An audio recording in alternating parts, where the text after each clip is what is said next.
pencher vers moi son oreille, et je le chanterai toute ma vie.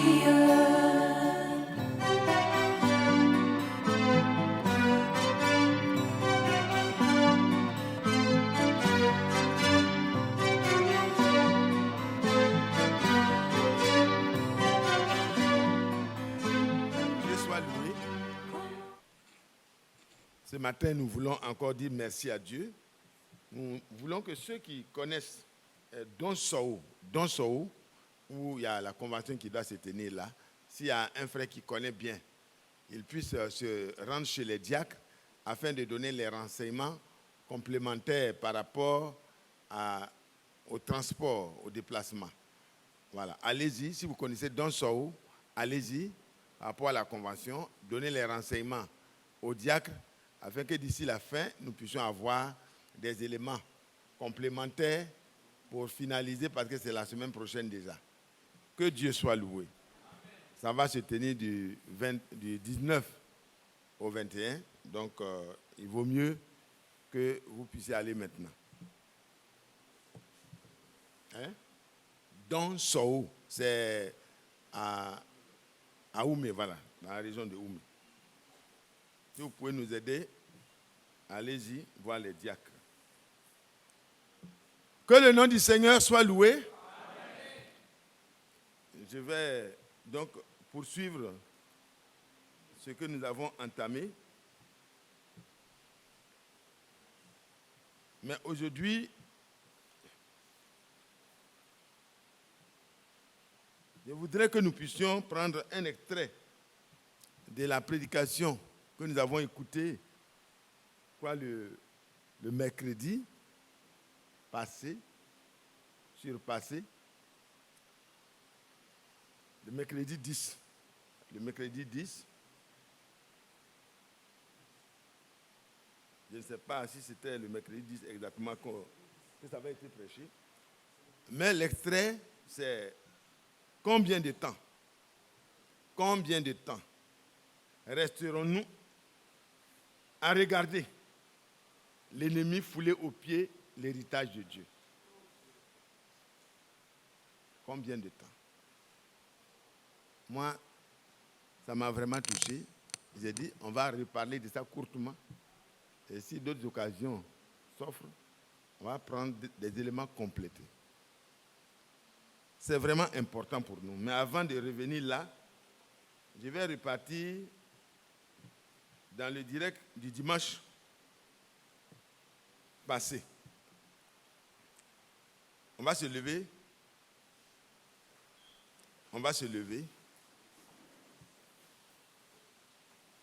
Pour remercier le Seigneur et lui demander de nous conduire pendant ce petit moment de méditation. Prions ensemble. Notre Père et notre Dieu, nous voulons de tout notre cœur te dire merci. Merci pour ta grâce. Merci pour ta miséricorde. Merci pour ta bonté. Merci pour ton secours et merci pour ton soutien qui est inestimable. Ô Sauveur parfait, que la gloire, la louange, l'honneur et la reconnaissance soient rendues à toi seul, d'éternité en éternité. Merci. Au nom de Jésus-Christ, notre Sauveur. Amen. Veuillez vous asseoir.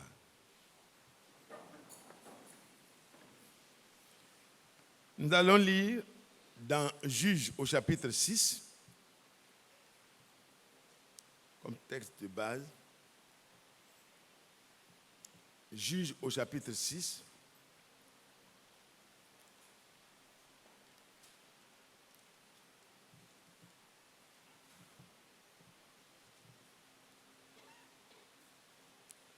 À partir du verset 12.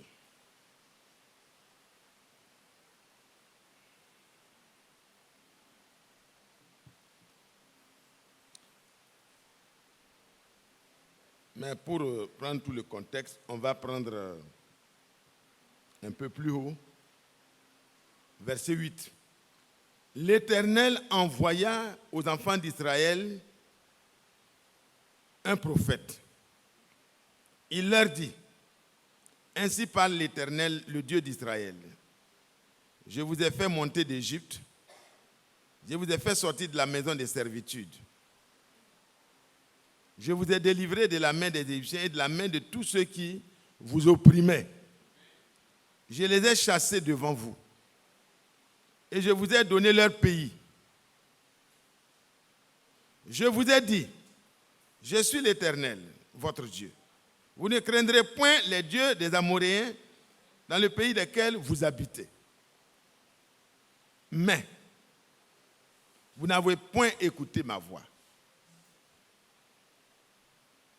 Vous n'avez point écouté ma voix. Puis l'ange de l'Éternel, puis vint, après le prophète, vint l'ange de l'Éternel. Puis vint l'ange de l'Éternel. Et il s'assit sous le térébinthe d'Ophra, qui appartenait à Joas, de la famille d'Abiézer. Gédéon, son fils, battait du froment au pressoir pour le mettre à l'abri de Madian. Si vous montez dans la lecture, vous allez voir qu'au chapitre 6, le premier verset, à cause de ce qu'ils n'ont pas été attentifs à la voix du Seigneur, ils ont été livrés entre les mains de Madian, qui fut vraiment méchante envers Israël. Nous continuons. L'ange de l'Éternel lui apparut et lui dit, l'Éternel est avec toi. Disons Amen. L'Éternel est avec toi, vaillant héros. Et Gédéon lui dit, ah, mon Seigneur, si l'Éternel est avec nous, pourquoi toutes ces choses nous sont-elles arrivées? Et où sont ces prodiges que nos pères nous racontent quand ils disent, l'Éternel ne nous a-t-il pas fait monter hors d'Égypte? Maintenant, l'Éternel nous abandonne et il nous livre entre les mains de Madian. Que Dieu nous bénisse. Frères et sœurs, le tableau est pathétique. Voici les héritiers. Voici ceux à qui Dieu a donné en héritage effectivement la terre. Ils étaient là où le Seigneur les a dit d'être. Mais ils n'étaient pas attentifs. Et ça a suscité beaucoup de problèmes. Mes frères et mes sœurs, nous avons écouté des prédications merveilleuses qui nous montrent la position que Dieu nous a donnée en Jésus-Christ.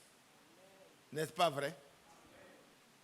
La dernière fois, nous avons compris que nous sommes des dieux. Amen. Nous ne sommes pas seulement humains, mais nous sommes aussi des dieux. Nous mourrons certes comme des humains, parce que nous sommes descendus d'Adam, mais nous sommes des dieux.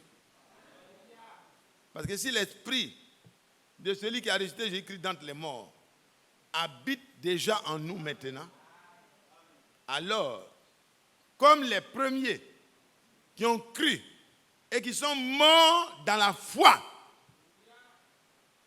en n'ayant pas possédé matériellement ce qu'ils attendaient, ont été mis en possession de leur héritage. C'est-à-dire, ils attendaient la résurrection, la première.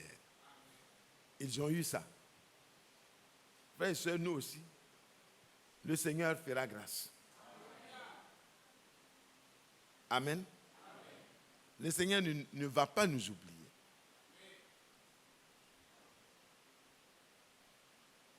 Mais ici, le tableau dans lequel notre frère Gédéon se trouvait, c'était un tableau de souffrance et de misère pendant qu'il est sur l'héritage. Nous allons lire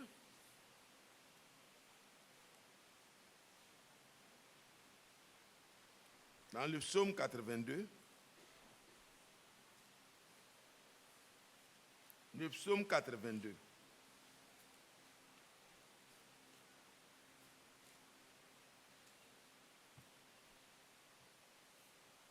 Dieu se tient dans l'assemblée de Dieu.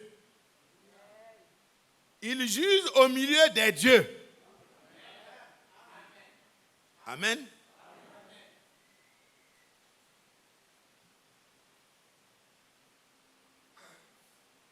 Jusqu'à quand jugerez-vous avec iniquité et aurez-vous égard à la personne des méchants? On va laisser cette partie. Mais je voulais que nous puissions revenir sur cette partie. Est-ce que vous croyez que le Jéhovah de l'Ancien Testament qui se tenait à ce moment au milieu des dieux, des prophètes à qui la parole de Dieu avait été donnée et qui étaient appelés des dieux, est-ce que vous pensez que c'est le même qui est venu? C'est le même qui nous a rachetés? Est-ce que nous sommes de sa race? Est-ce que nous avons hérité de lui la même nature? Que Dieu soit loué. Il juge au milieu des dieux. Allons-y dans 2 Pierre.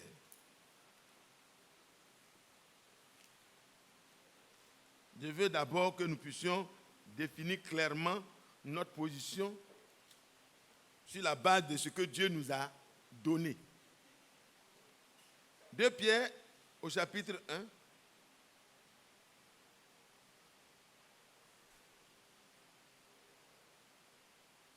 À partir du verset 3 déjà. On peut commencer verset 1, mais allons pour gagner du temps.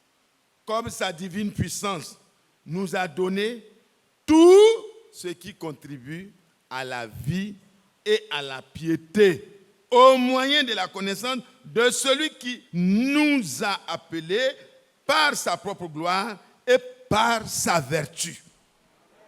Lesquels nous assurent de sa part les plus grandes et les plus précieuses promesses. Les plus grandes et les plus précieuses promesses. Afin que par ces promesses-là, par elles, vous deveniez quoi? Participants de sa nature. Participants de la nature divine, en fuyant la corruption qui existe dans le monde par la convoitise. Amen. Voici des fils d'hommes à qui Dieu a adressé de telles paroles. On peut aller encore dans Jean au chapitre 1. Jean 1. Comment? Cela est adressé certainement à ceux qui sont réellement nés de Dieu. Mais comment cela arrive? Nous pouvons lire à partir du verset 12. Verset 11 dit: elle est venue, la parole, chez les siens, et les siens ne l'ont point reçue. Mais à tous ceux qui l'ont reçue, à ceux qui croient en son nom, elle a donné le pouvoir de devenir enfants de Dieu. Enfants de Dieu. Qui croit que la vraie parole qui était au commencement, dont il est parlé ici, là, a été restaurée? Qui croit cela? Qui croit que le Seigneur a rétabli les choses comme c'était au commencement de nos pères les apôtres? Malachie 4, versets 5 à 6, c'était une promesse. Dans Matthieu 17, pour ceux qui notent, à partir du verset 11, c'est encore cette promesse qui est renouvelée. Et effectivement, en 1933, pour que Dieu atteigne son objectif, d'avoir des fils, des filles, qui soient des dieux sur la terre, au milieu des hommes, Dieu a envoyé son prophète. Comme il a envoyé Jean-Baptiste dans la première venue. Et la première venue, quand on lit, c'est vraiment, allons rapidement dans Matthieu 17.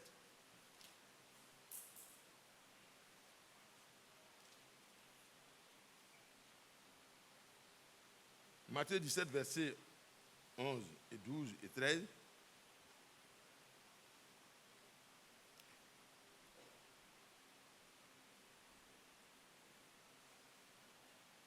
Les disciples, verset 10, les disciples lui firent cette question. Pourquoi donc les scribes disent-ils qu'Élie doit venir premièrement?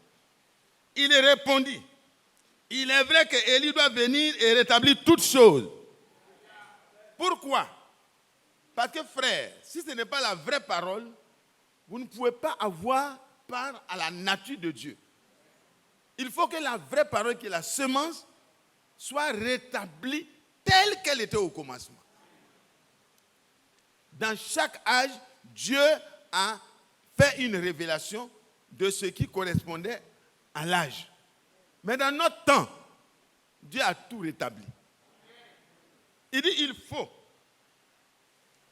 Il est vrai qu'Élie doit venir et rétablir toutes choses.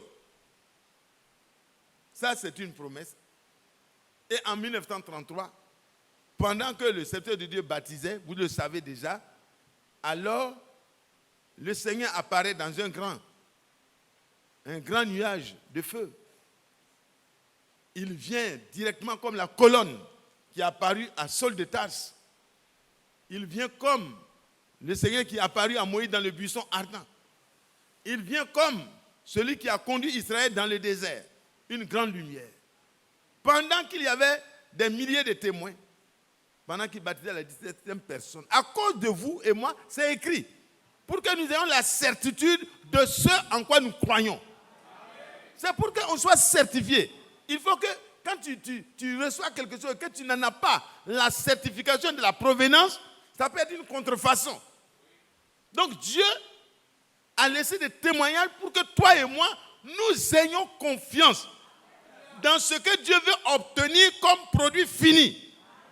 Il s'est donné les moyens. Il dit de même que Jean-Baptiste fut envoyé comme précurseur pour ma première venue. Tu es envoyé avec quoi? Un message.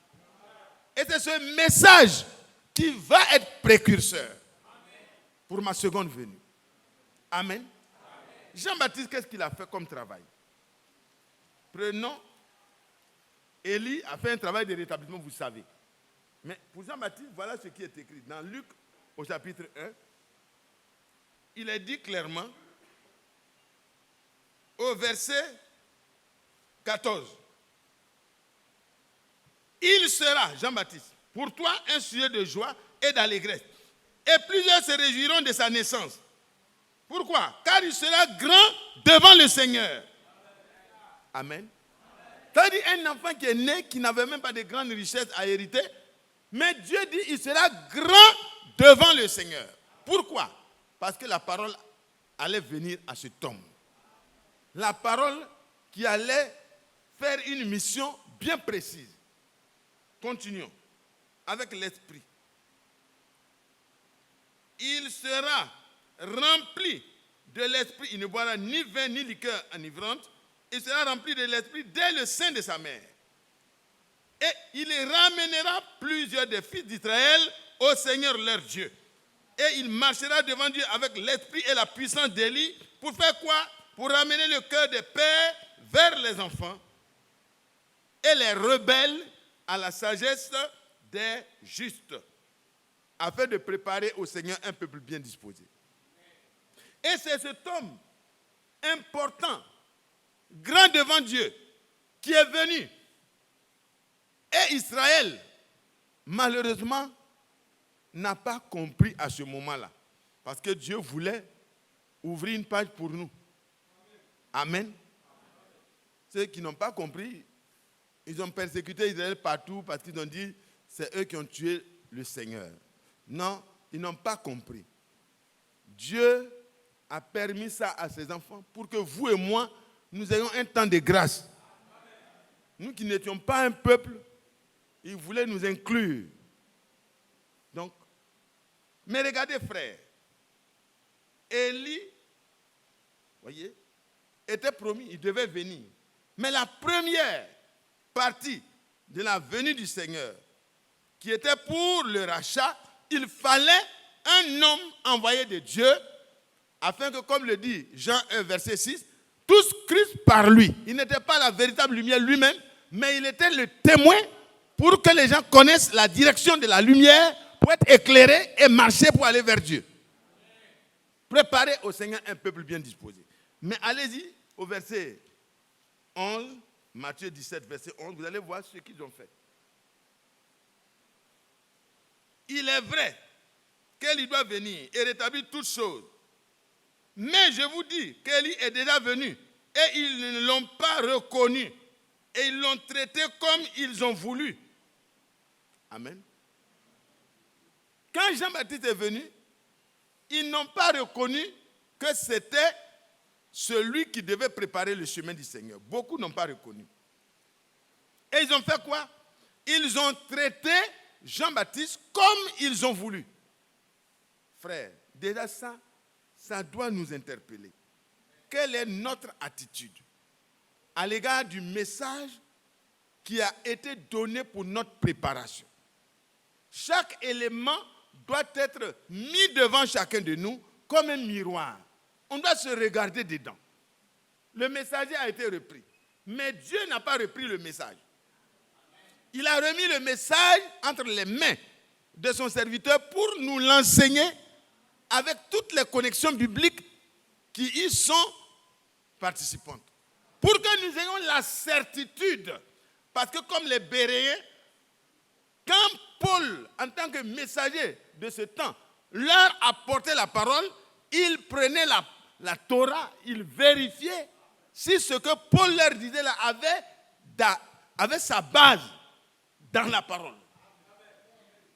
Et Dieu nous a donné un ministère d'enseignement de telle sorte que ce que nous avons reçu là, ça soit placé bibliquement pour que ça soit inattaquable. Est-ce que vous comprenez, frères et sœurs?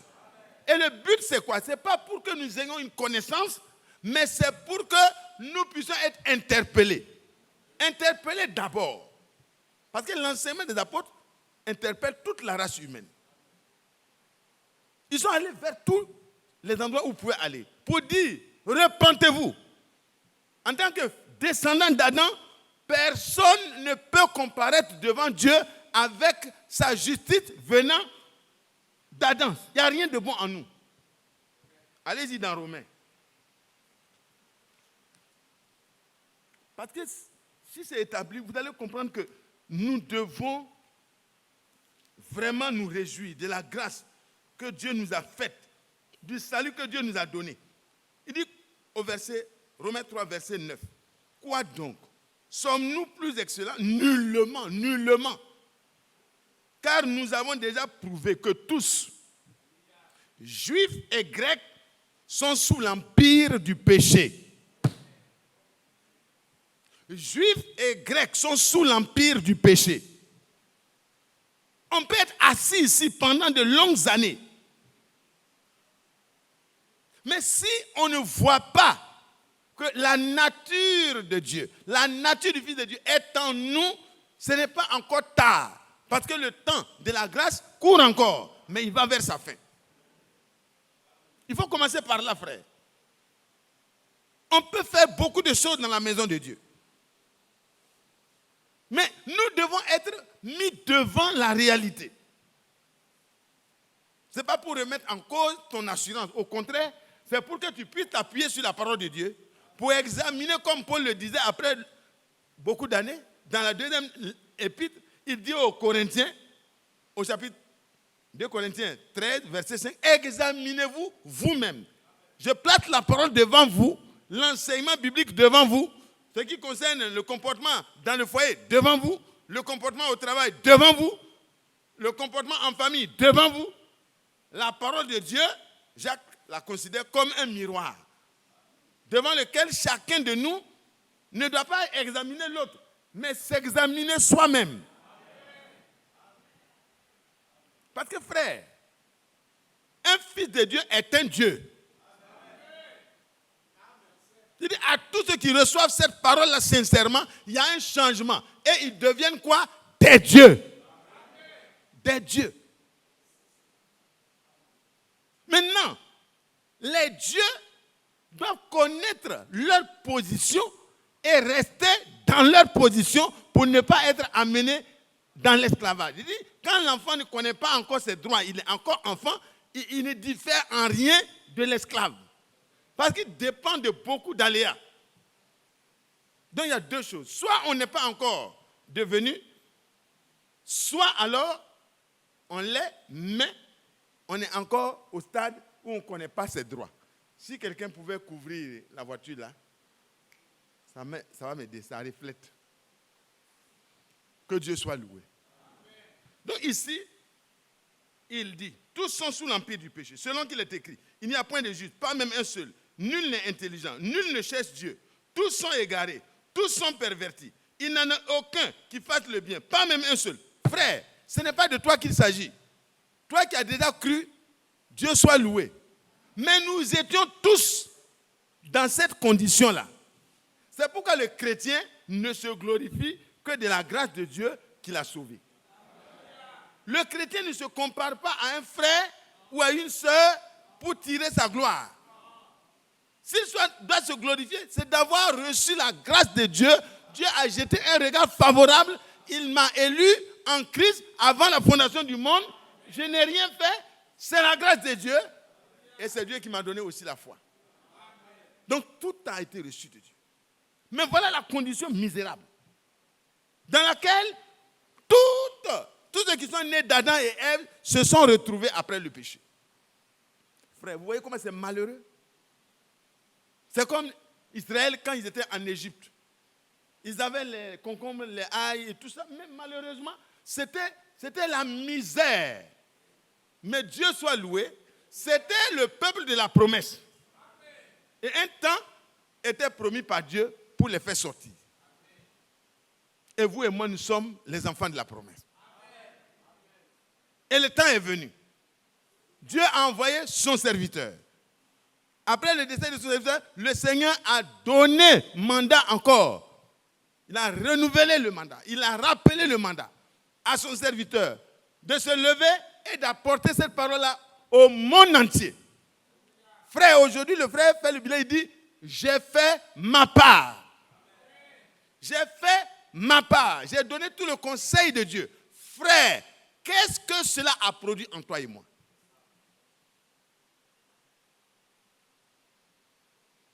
Au temps de Jean-Baptiste, les gens sont allés, beaucoup sont allés, d'autres ne sont pas allés, mais la parole de Dieu, ils l'ont traité comme ils ont voulu. Frère, on ne peut pas continuer de traiter ce que Dieu nous donne pour notre préparation là, comme on veut. Ça va?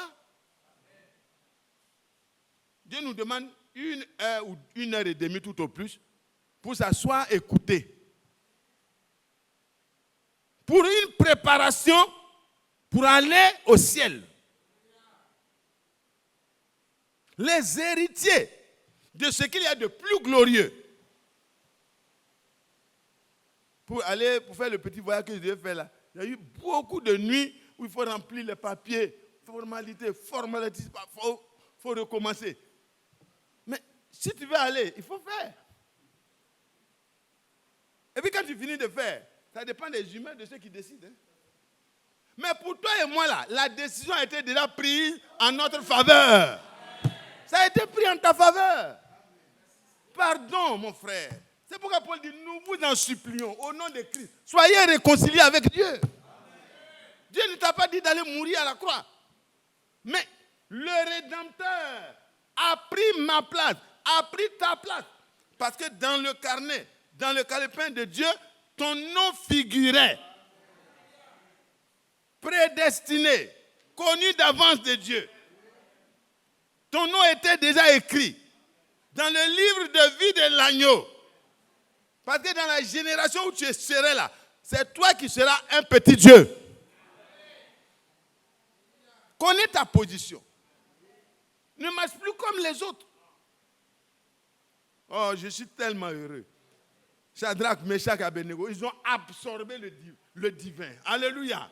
Pendant que le Père, comme cela a été dit à Abraham, qu'il doit apprendre à ceux qui sont sa postérité la parole de l'alliance, pour qu'eux aussi soient dans l'alliance.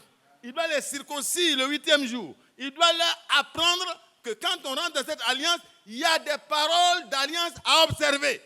Et ce n'est pas pénible parce que c'est une grâce. Et Abraham leur a appris, il leur a donné, les pères ont transmis, et les pères qui sont fidèles ont transmis l'enseignement au fur et à mesure.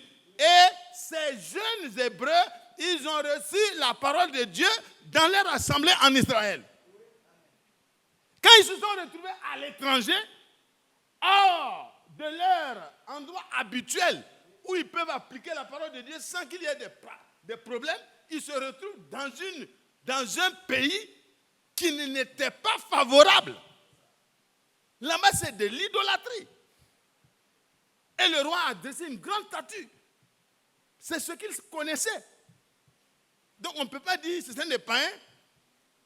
Ils sont païens, mais ceux qui connaissent là, toi, tu es dedans. Qu'est-ce que tu dois faire? Comme ils avaient le divin en eux, ils ont absorbé la parole de Dieu qui a été donnée pendant les enseignements. Alors, vous voyez, quelque chose va se passer.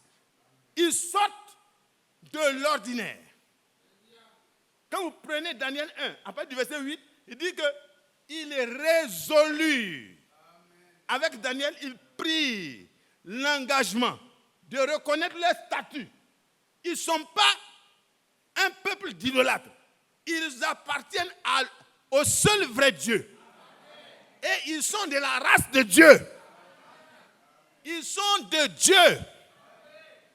Et dans ce pays-là, c'était les dieux. Est-ce que vous suivez, frère? Ils ont compris leur position d'abord. Avant de voir les grandes choses, prends ta position en Jésus-Christ dans la parole.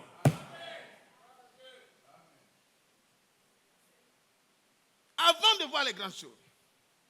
Si tu es sorti de la parole, s'il y a des problèmes, ce n'est pas la faute de Dieu.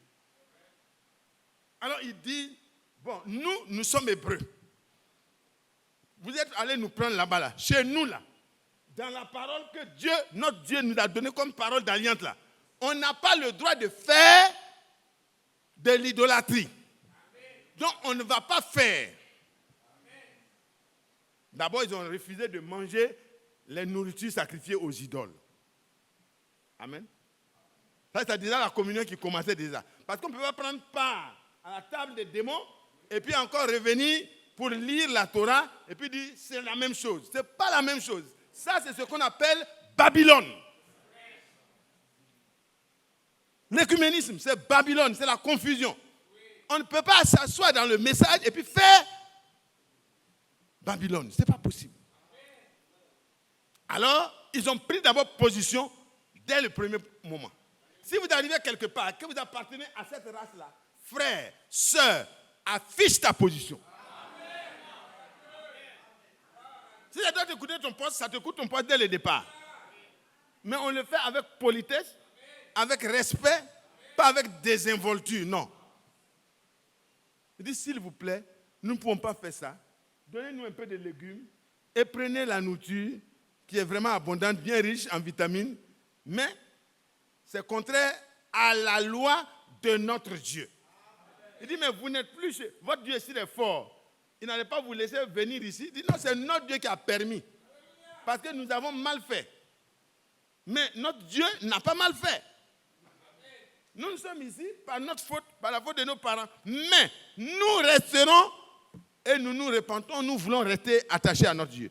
Et les gens, ils ont fait la conclusion. Ils leur ont donné la nourriture qu'ils demandaient, les feux et tout.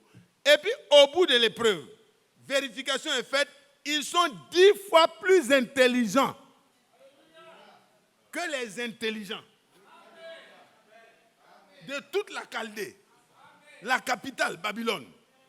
On éprouve les intellectuels qui sont là, ils ont le coefficient intellectuel 10 fois plus élevé. Jamais vu au monde. Pourquoi?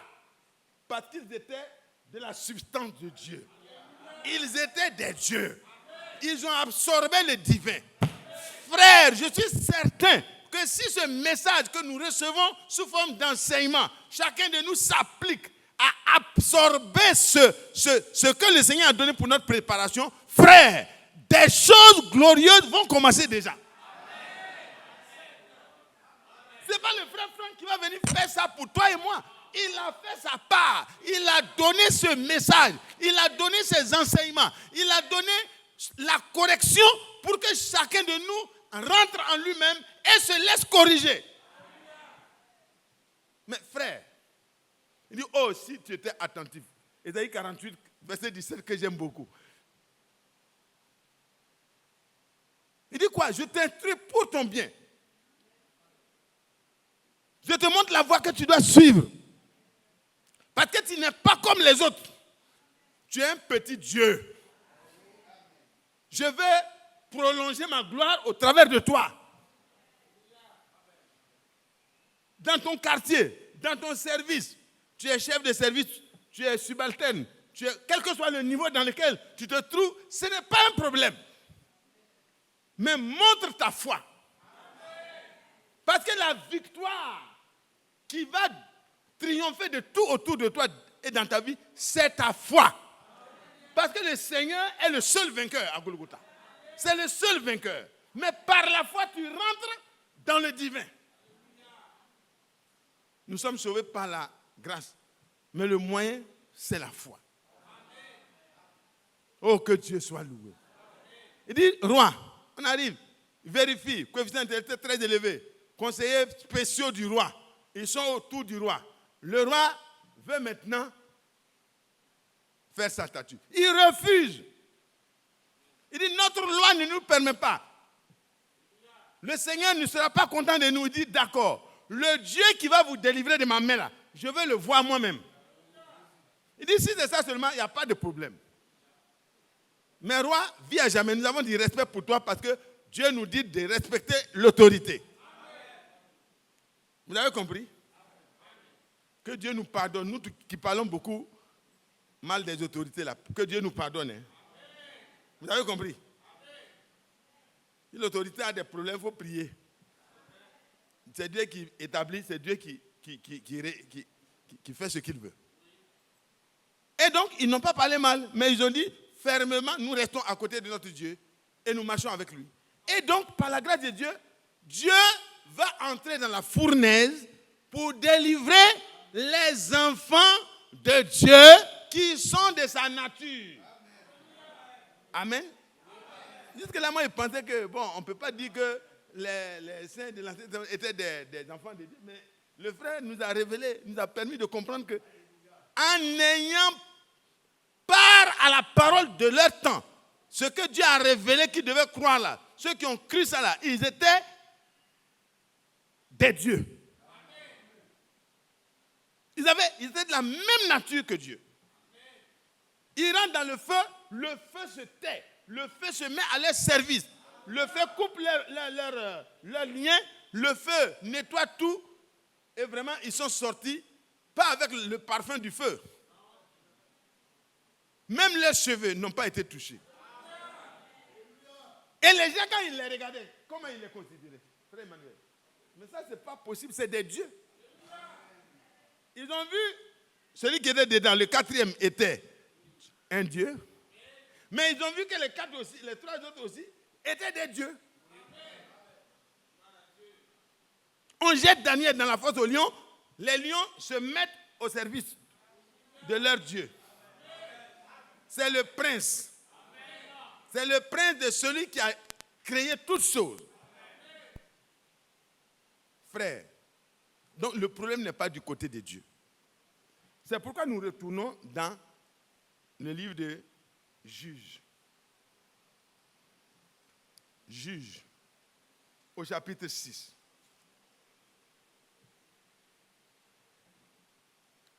Je vous ai dit, vous qui êtes à moi, je suis l'Éternel, votre Dieu.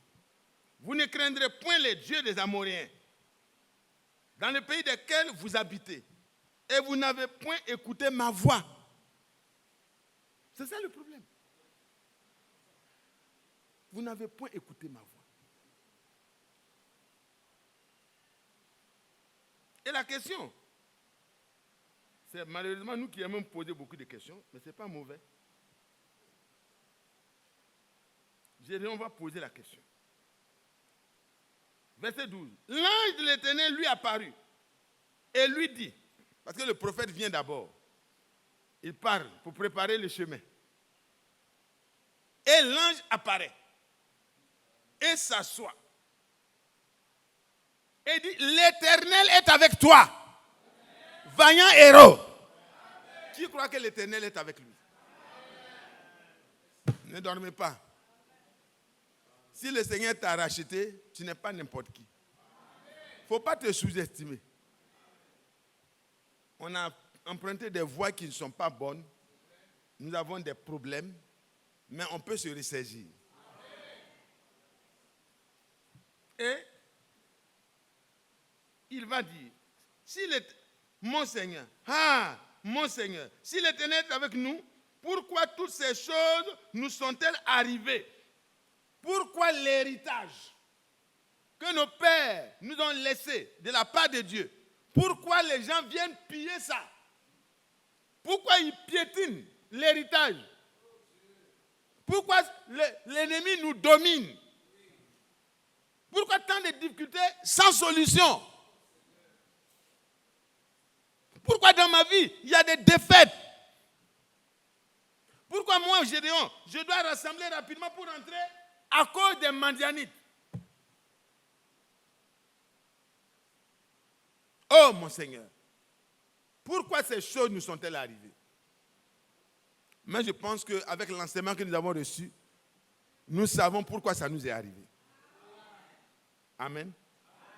Vous voulez la solution de Dieu? Vous voulez la solution de Dieu? Vous voulez la solution de Dieu? Le frère a dit clairement que nous ne devons plus rester inactifs. Nous ne devons plus rester indifférents pendant que l'ennemi piétine l'héritage de Dieu. Est-ce qu'on peut se lever? Levez-vous.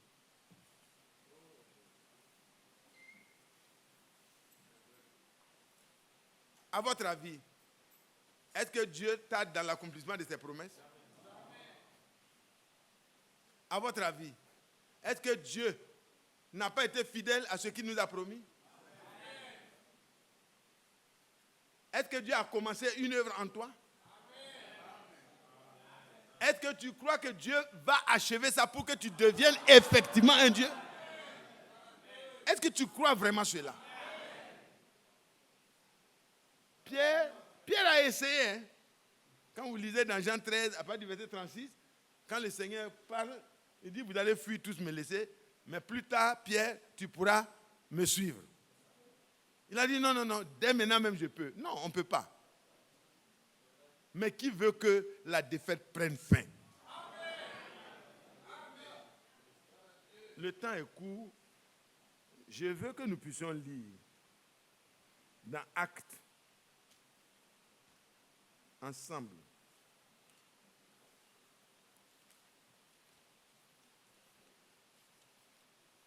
Au chapitre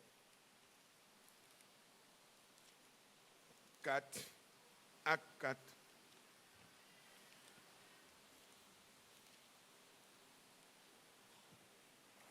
Acte 4.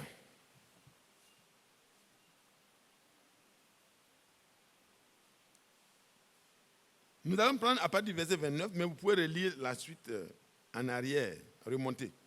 Et maintenant, Seigneur, vois leurs menaces et donne à tes serviteurs d'annoncer ta parole avec une pleine assurance, en étendant ta main pour qu'il se fasse des guérisons, des miracles, des prodiges, par le nom de ton saint serviteur Jésus.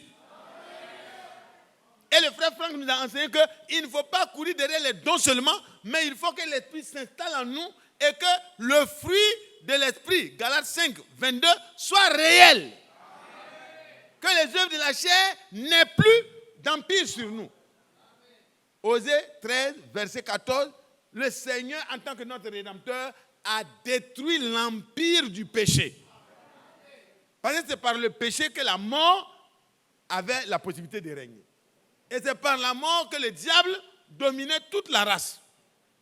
Mais le Seigneur, Hébreux 2, verset 14, est venu en aide à la postérité d'Abraham. À la croix.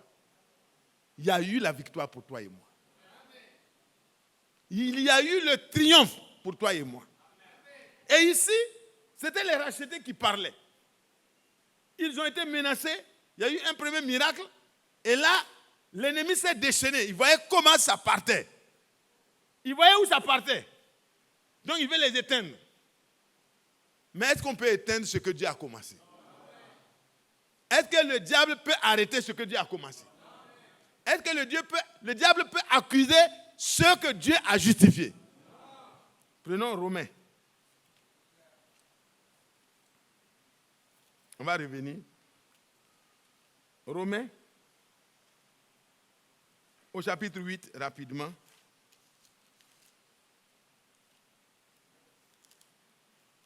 Romains 8. Romains 8.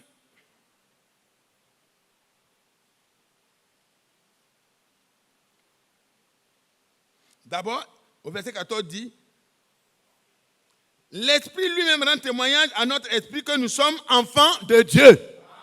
Quand nous recevons la parole de la promesse, alors l'œuvre de Dieu s'accomplit en nous et nous recevons un cœur nouveau, un esprit nouveau.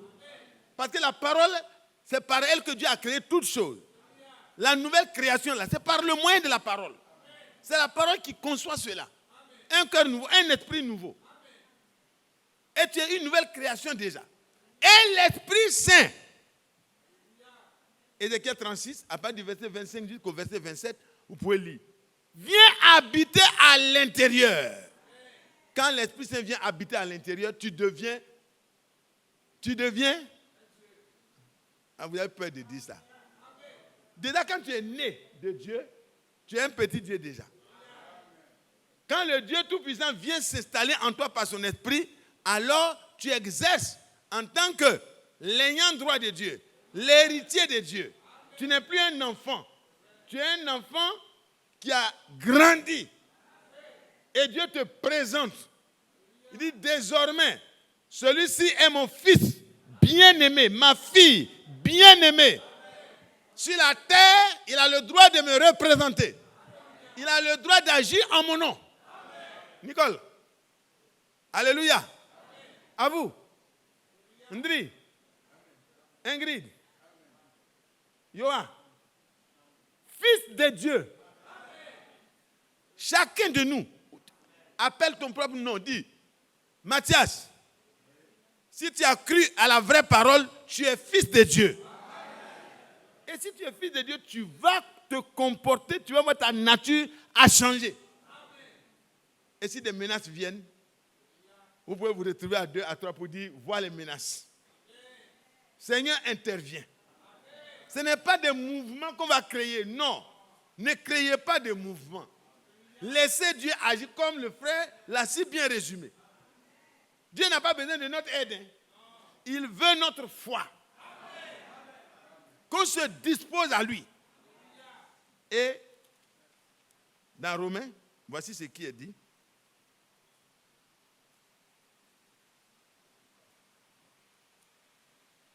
Au verset 30. Et ceux qu'il a prédestinés, il les a aussi appelés. Et ceux qu'il a appelés, il les a aussi justifiés. Et ceux qu'il a justifiés, il les a aussi glorifiés. Il dit, pas il va, hein.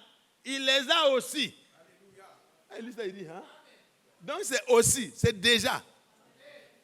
Et que dirons-nous à l'égard de ces choses? Si Dieu est pour nous, qui sera contre nous?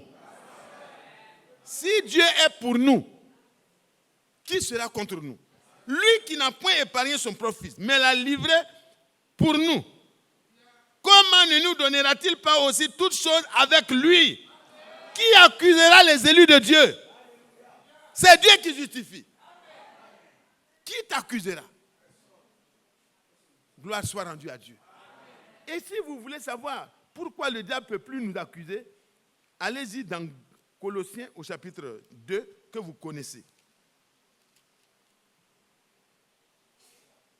Il n'a plus de repères. Depuis que Golgotha a eu là, le diable n'a plus de repères.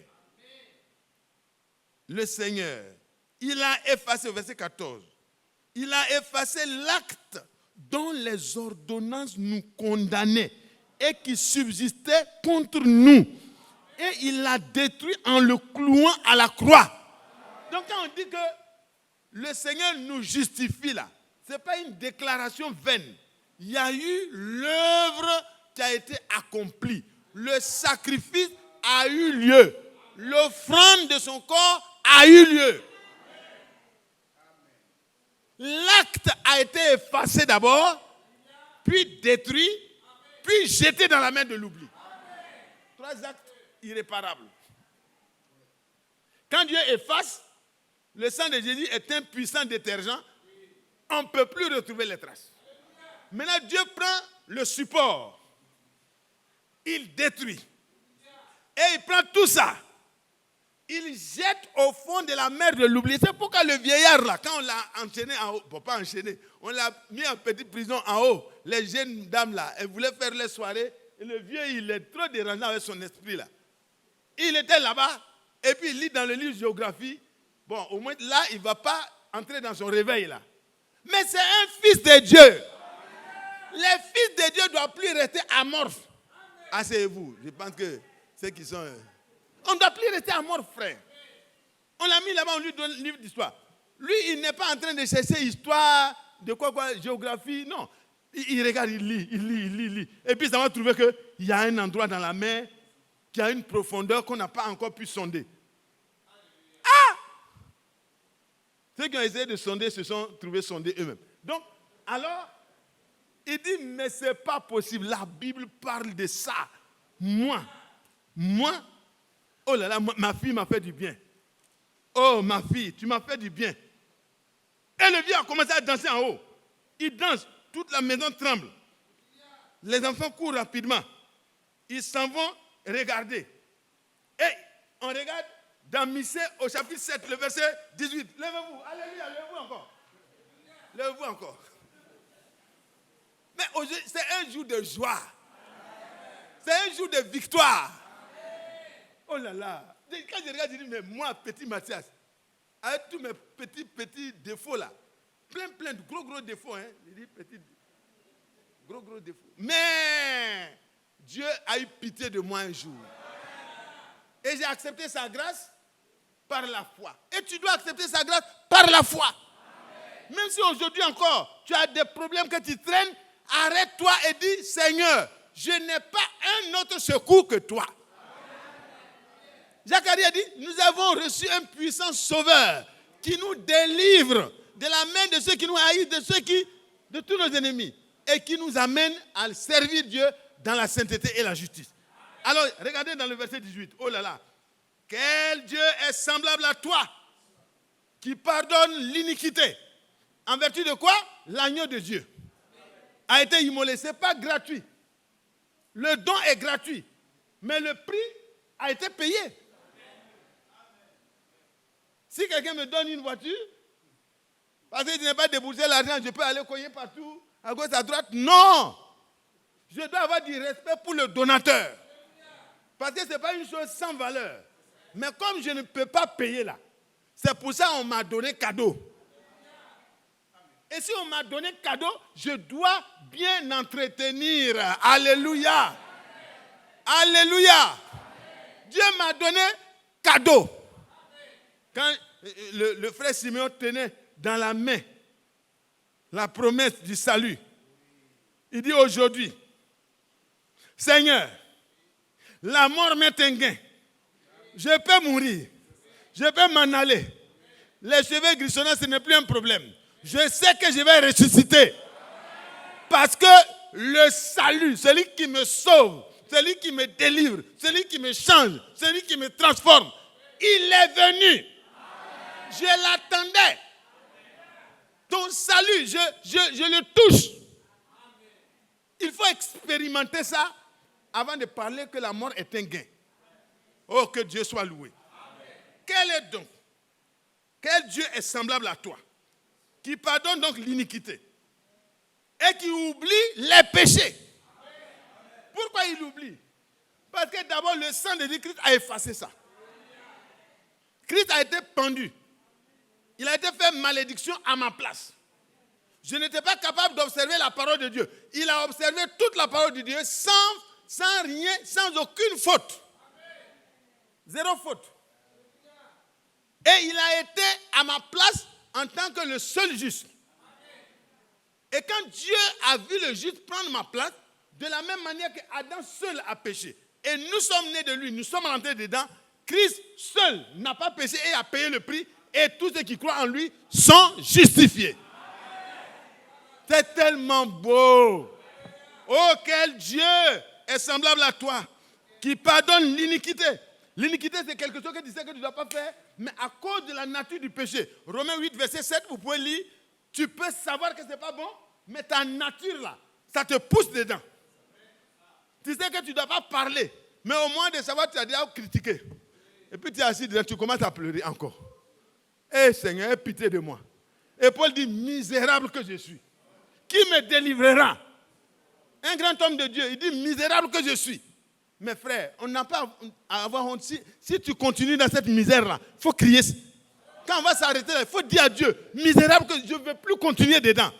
Je crois que je fais partie de tes élus. Il ne faut pas laisser le diable te dire, non, toi tu n'es pas content. Tu vois comment ta vie là, chaque fois tu retombes là, donc tu n'es pas dedans. Tu es dedans, crois. C'est pour quiconque croit. C'est pour quiconque croit. Moi aussi je suis dans quiconque là. Ce n'est pas King Kong, hein, quiconque. Quiconque, lui, il est très puissant, il peut se sauver lui-même. Mais c'est quiconque. Alléluia. Que Dieu soit loué. C'est juste pour vous détendre un peu. On retourne. Alors, qui pardonne l'iniquité et qui oublie les péchés. Effacé, détruit, jeté où? Frère Ali, ça a été jeté où? Ton péché, mon péché, nos péchés. J'étais où? Dans la mer de l'oubli. C'est pourquoi Dieu peut l'oublier. Sinon Dieu ne peut pas oublier. Amen. La mer là s'appelle la mer de l'oubli. Oh, moi je suis content quoi. Je dis, frère, est-ce que tu es content?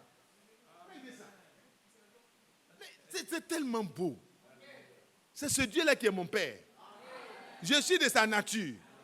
Donc si moi aussi je pardonne à mon frère, à ma soeur, je dois pouvoir, j'étais là, dans le même endroit. Demandons à Dieu d'entrer dans cette dimension. C'est Dieu seul qui est bon. Mais quand tu deviens chrétien, tu deviens bon. C'est Dieu seul qui est amour. Mais quand celui qui est amour est en toi, tu deviens amour. C'est pas vrai? Dieu seul est fidèle. Et quand il promet, lui-même vient, il aide celui à qui il a promis son aide. Il l'aide pour qu'il devienne saint et irréprochable. Amen. Mais toi aussi, quand tu deviens chrétien, tu deviens fidèle. Amen. On peut te confier quelque chose.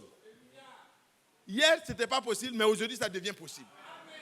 Frères et sœurs, nous sommes de sa race. Amen. Nous sommes ici de lui. Amen. Et dans Hébreux 2, vous pouvez lire que celui qui sanctifie et ceux qui sont sanctifiés sont issus d'un seul. Quand on sort de lui, on lui ressemble. Christ peut dire, je suis sorti de lui et je retourne à lui. Toi aussi, tu es sorti de lui. Veuillez vous asseoir. Que Dieu vous bénisse. Que Dieu vous bénisse. Est-ce que vous êtes content de ce Dieu? Ce n'est pas encore fini. Hein? Quel Dieu est semblable à toi? Qui pardonne l'iniquité, qui oublie le péché du reste de son héritage. Il ne garde pas sa colère à toujours, car il prend plaisir à la miséricorde. Quand il voit que tu souffres, tu tombes, tu te relèves, tu tombes, tu te relèves, il a pitié de toi. Il vient. Pierre a commencé à marcher bien. Et puis après, il a commencé à regarder les circonstances qui l'entourent. Et puis il a commencé à plonger. Il dit, Seigneur, sauve-moi, secours-moi. Aussitôt. Miséricorde insondable. Oh, grâce pour grâce. Le Seigneur te fait grâce aujourd'hui. Mais la grâce de Dieu ne te donne pas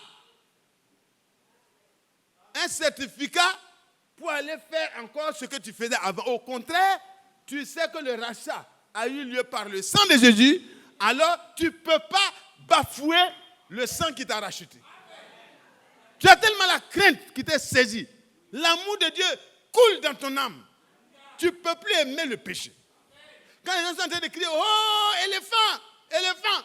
Toi, tu dis, hey, mon âme, ce n'est pas l'éléphant qui t'a racheté, oh. Alléluia. Alléluia. Bon, il ne faut pas condamner les autres. Ils n'ont pas encore eu un sujet de joie. Mais toi, tu as le vrai sujet de joie. Le vieux là, il n'était pas en train de regarder un match. Mais quand il a vu ça, il a commencé à sauter. Oh, oh, alléluia. C'est aujourd'hui jour du salut. Alléluia. Toute ma dette, tu l'as payée. Alléluia. Et tu l'as jeté dans la mer de l'oubli. Je puis marcher le front. La maison tremblait. La maison tremblait. Des rachetés chantaient. Alléluia. Alléluia. Alléluia. Alors ceux qui étaient en bas, dans la réunion calme, ont été perturbés, sont montés pour voir ce qui se passe. Là où l'enfant de Dieu se trouve, les gens doivent pouvoir monter pour voir ce qui se passe. Il a des problèmes, mais il est rayonnant. Rayonnant de joie et rayonnant de foi. Alléluia, alléluia. Prenez-moi tout, mais laissez-moi mon Jésus. Vous me verrez toujours joyeux. Ce n'est pas l'argent. Hein. L'argent, Dieu nous donne pour les petits moyens, les besoins des enfants et tout ça. Mais ce qui nous attend au ciel, là, c'est plus fort. Petit Dieu, né de Dieu. Ce qui est né de l'homme est humain. Ce qui est né de Dieu est divin. Ce qui est né du cochon est cochon. Ce qui est né du cabri est cabri. Ce qui est né de Dieu est Dieu. Donc il ne faut plus rester devant le diable. Tu as plaidé. Non, monsieur le diable, il faut me faire. Il ne faut plus m'amener là où tu m'amènes toujours là. Je ne veux plus. Il faut dire non. J'ai entendu la trompette. Heureux le peuple. Tu entends quoi? Le son de la trompette. Qui marche. Là. La voie est tracée. Que Dieu soit loué. Il y a tellement de bonnes choses à dire. Mais que Dieu soit loué. Il aura compassion de nous. Il mettra sous ses pieds nos iniquités. Et tu les jettes. Tu les jetteras au fond de la mer. Tous nos péchés. Non, je ne vous entends pas. Tu jetteras. Maintenant là, on peut dire tu as jeté. Parce que quand le Seigneur a accompli, il dit tout est accompli. Même ces versets qui étaient promis là ont été accomplis. Il a effacé. À la croix. Il a effacé. Il a détruit. Il a pris. Il a jeté dans la mer de l'oubli. C'est écrit. Si le diable te perturbe, il faut l'amener là. Il dit, tu n'as pas entendu, c'est accompli là. C'est ça là qui est accompli. Hébreux 10, 14 aussi est accompli. Ça veut dire, il a amené par son sacrifice, par l'offrande là, qu'il a faite là, il l'a amené à la perfection pour toujours ceux qui sont sanctifiés. Il a acquis pour nous une rédemption éternelle. Je pense que là c'est 9, Hébreux 9. Une rédemption éternelle. Qui est heureux? Qui appartient à sa race? Et quand Gédéon a commencé à pleurer, le Seigneur lui dit, c'est toi-même. Désormais, tes pleurs là, il ne faut plus pleurer. Je suis venu pour relever ta foi. Et tu vas être mon envoyé. Qui veut que Dieu l'envoie au milieu des païens? Vous savez, frère, c'est la réalité. Dieu veut que tu ailles pour être témoin de la grâce que Dieu t'a faite. Pour dire, voilà, moi j'étais mauvais, mais Dieu m'a changé. Le péché n'a plus de pouvoir sur moi. L'empire du péché a été conquis par le Seigneur. Il est sorti victorieux. Le diable a été désarmé. Et quand vous le voyez dans l'Apocalypse, au chapitre où le premier sceau a été ouvert, vous le voyez avec un arc dangereux. Mais il n'y a pas de flèche. Il n'y a plus d'aiguillon. Le péché n'a plus d'aiguillon. Le Seigneur, par sa mort à la croix, a enlevé le danger de la mort. Est-ce que ça va? Il a dépouillé les dominations, les autorités. C'est la suite du verset. Hébreux 2, et Colossiens 2, versets 14 et 15. Donc, les démons qui nous fatiguent, qui nous amènent à faire des choses qui ne sont pas en accord avec la parole de Dieu, on ne peut pas s'accorder avec Dieu, avec sa parole. Ces démons-là, on peut leur dire à partir d'aujourd'hui, je ne suis plus d'accord pour te servir. Mon Sauveur m'a libéré de ton empire. Désormais, je connais ton sort. Le Seigneur t'a dépouillé des pouvoirs que tu avais à cause du péché. Donc, désormais, je suis un seul. Je marche avec un seul. Je m'accorde avec un seul. Il a envoyé son serviteur pour que je sois enseigné. C'est ça qui m'intéresse. Que Dieu nous bénisse. Qu'il nous fortifie. Si l'Éternel est avec nous,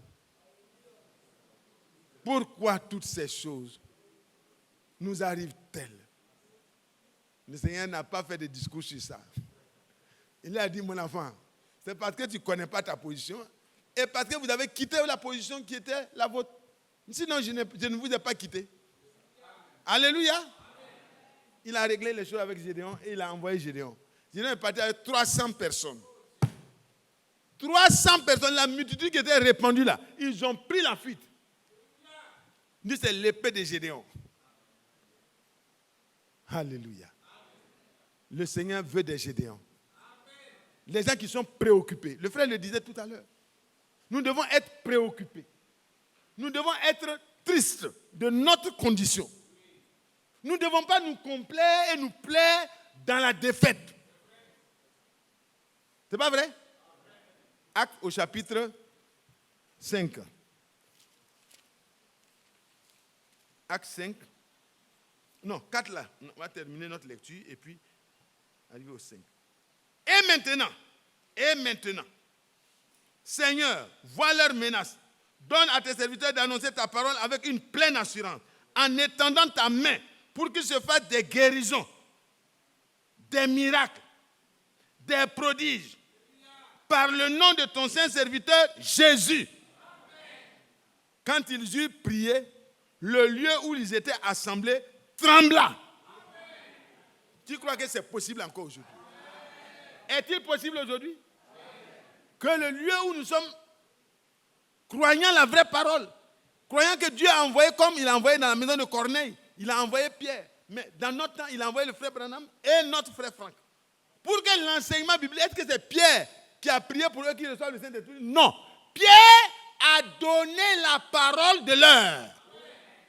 Et pendant qu'ils écoutaient avec foi, la parole a purifié leur cœur. Et le Seigneur est venu s'asseoir. Est-ce que vous voyez, c'est pourquoi Pierre peut dire, dans 1 Pierre au chapitre 1, le verset 22, qu'après avoir obéi à la parole de la vérité, alléluia, vos âmes ont été purifiées. Que Dieu nous bénisse. Et alors, le Saint-Esprit rempli du Saint-Esprit, et ils annonçaient la parole de Dieu avec assurance. Ce n'était pas Pierre seulement, ni les apôtres, mais tous ceux qui étaient là. ont reçu, comme dans la maison de Corneille. Et, comme le frère Franck le disait, ce n'était pas les miracles seulement. Verset 32. La multitude de ceux qui avaient cru n'était qu'un cœur et qu'une âme. Amen. Frère André, l'unité ne viendra pas par les colloques. C'est parce que les enfants de Dieu réalisent leur position. Ils repartent à Dieu. Ils demandent à Dieu de leur donner de marcher avec assurance dans la parole. Se laissant corriger et mettant tout en ordre, le Saint-Esprit vient. Il remplit la vie de chacun de nous. Et Dieu fera une dernière œuvre avec vous et moi. Mais ce que Dieu nous demande, ce n'est pas de créer des mouvements. C'est d'obéir à l'enseignement que nous sommes en train de recevoir. Si vous êtes au travail, à partir de 18h, commencez à prendre vos dispositions pour ne pas manquer ce qui est nécessaire pour votre préparation. Si vous n'avez pas pu, parce que vous avez été coincé par un travail, cherchez à écouter dès que possible. Frères et sœurs, c'est important pour vous et moi. Et au chapitre 5, le verset 12, beaucoup de miracles se faisaient et de prodiges se faisaient au milieu du peuple par les mains des apôtres. Et ils se tenaient tous ensemble au portique de Salomon. Et aucun n'osait se joindre à eux, mais le peuple les louait hautement. Verset 16. Bon, verset 14. Le nombre de ceux qui croyaient au Seigneur, hommes et femmes, s'augmentait de plus en plus. En sorte qu'à un moment donné, on apportait les malades dans les rues. On les plaçait sur des lits et des couchettes, afin que lorsque Pierre passerait, son ombre au moins les couvrit quelques-uns d'eux. Et la multitude accourait aussi des villes voisines à Jérusalem, amenant des malades et des gens tourmentés par des esprits impurs. Et quelques-uns étaient guéris. Et tous étaient guéris. Levons-nous. Restitution. Le fruit de l'esprit. Les dons de l'esprit. Tout ça, ça vient ensemble parce que nous avons pris notre position dans la parole. Qui veut que le Seigneur l'aide? Il ne faut pas demander les dons. Seigneur, donne les dons. Seigneur, mets-moi dans la position correcte de la parole. Et fais de moi ce que tu as prédestiné que je sois. Agis en moi comme tu as décidé. Il y a des dons que tu ne peux pas supporter. Hein? Ce n'est pas vrai? Donc, il faut laisser Dieu te donner ce que tu peux. Pour l'utilité commune. Le nez ne peut pas dire, moi je vais manger comme la bouche. Si on commence à lui donner la nourriture, vous allez être étouffé. Ce n'est pas vrai? Le nez n'est pas fait pour manger. Mais il est utile. Le lieu secret où ça sort là, ce n'est pas fait pour manger. Mais si tu fermes, tu vas mourir. Donc chaque membre du corps est utile.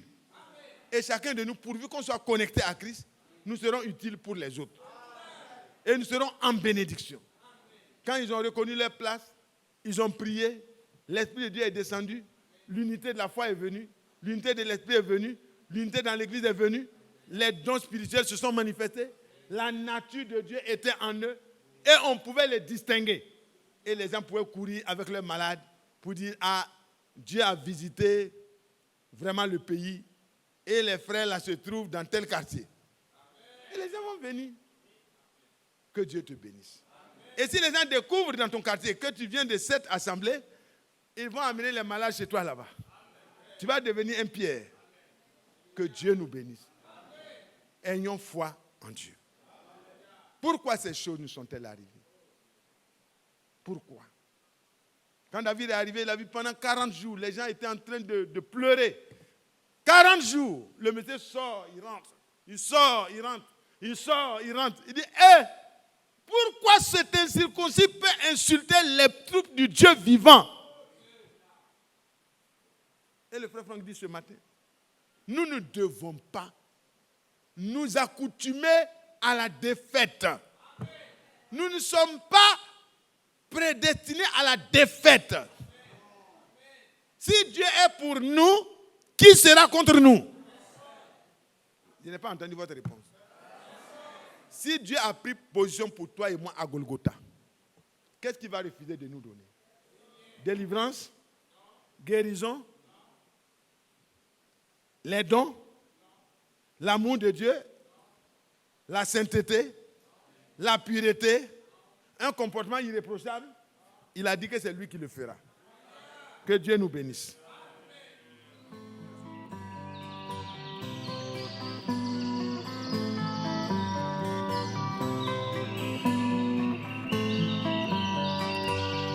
J'aime l'Éternel,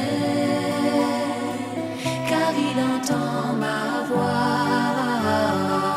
Il a penché vers moi son oreille, et je le chanterai